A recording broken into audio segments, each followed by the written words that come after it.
Faith, love and tolerance. These were the main messages of Mevlana Jalaluddin Rumi's teachings.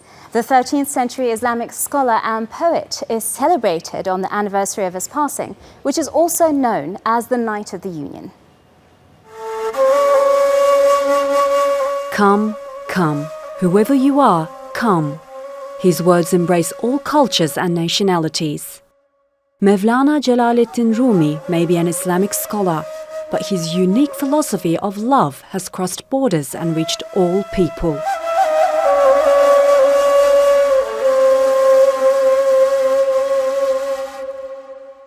His life is celebrated every year around the world during Sheb-i Arus, which marks Rumi's reunion with God. The main event on the 743rd anniversary of his death took place this weekend in the Turkish city of Konya, under the theme, "It's Time to Unite."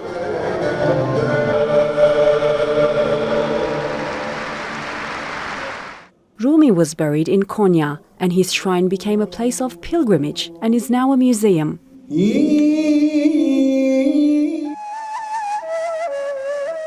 The most anticipated part of the ceremony was the performance of the whirling dervishes.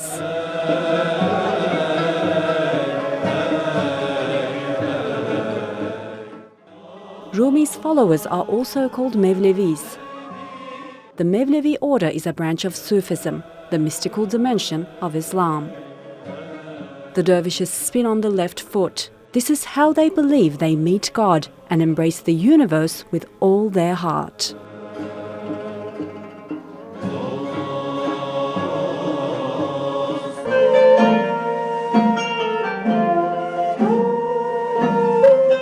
Iran and Lebanon also held their own events to celebrate the Night of Union.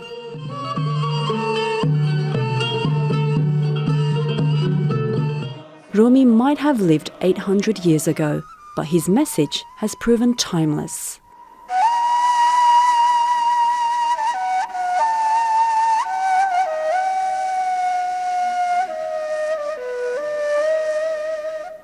As people all over the world mark the 743rd anniversary of the death of poet, philosopher and mystic Mevlana Jalaluddin Rumi, we have Rumi and Sufism author and expert Shems Friedlander with us to tell us a bit more. Hello and thank you for joining us. Thank you. So tell us, what is Sheb-i Arus?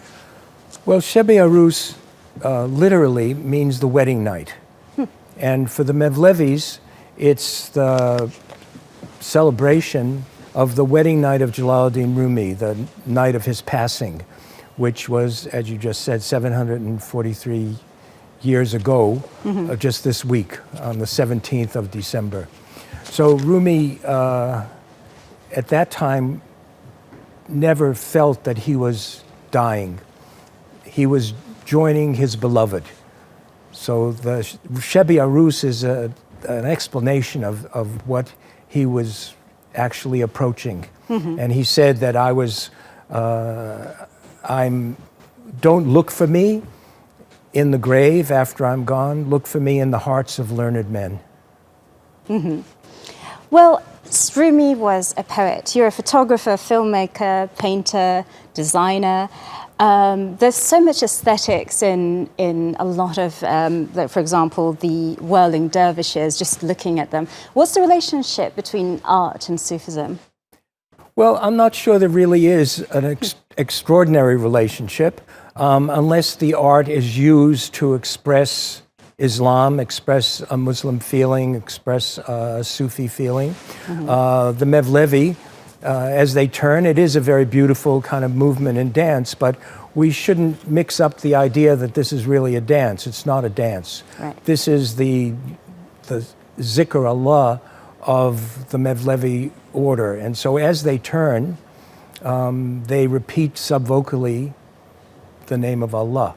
So this is a religious experience that's really part of the Mevlevi tradition that grew with Rumi and then was later on expanded by his son Sultan Velid.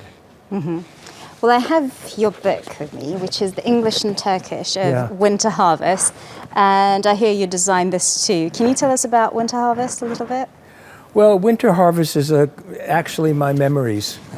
Someone said, put down your... After you get to a certain age, people seem to think that you've been around a long time and you know some things.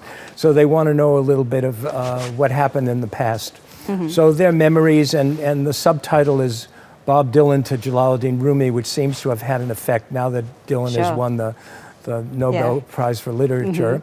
Mm-hmm. I do think, though, that the title really is more like Bob Dylan is contemporary and Rumi was in the back. So for sure, it should have been the other way around. Except for me, I grew up with Dylan.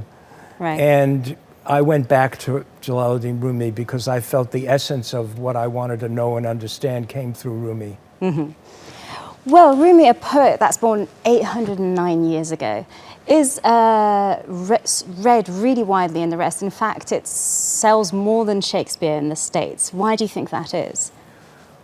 Well, I believe that that's because Rumi has become known as the poet of love. But in the West, I think there's a misunderstanding. Rumi was not known as the poet of physical love.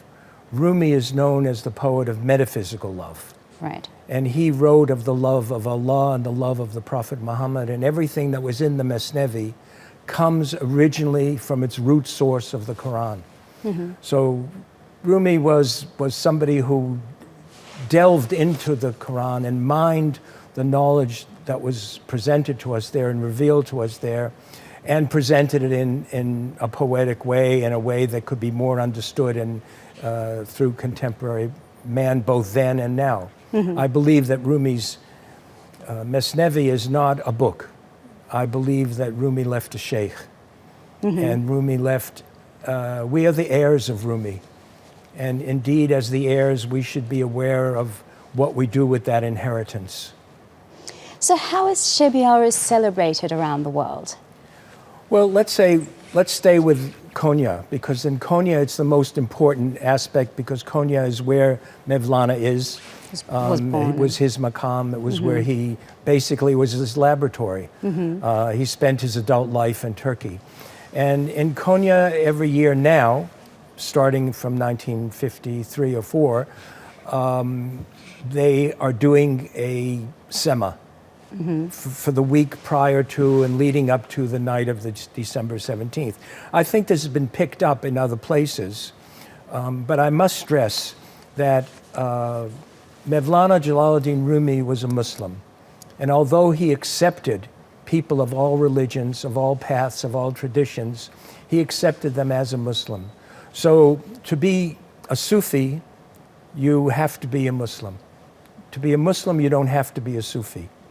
So the Sufi tradition comes out of Islam, comes out of the Prophet Muhammad sallallahu alaihi wasallam, and Rumi expounded that. So this sema that we see as the Seb-i Arus happens on the December 17th. That date doesn't change, even though the calendar might change. The calendar might change. But other people who became lovers of Mevlana, now there are muhips, because there's no real Mevlevi dervish order right now, because in order to become part of a dervish order of the Mevlevi, you had to go through 1,001 night chile, a retreat, which doesn't exist at the moment.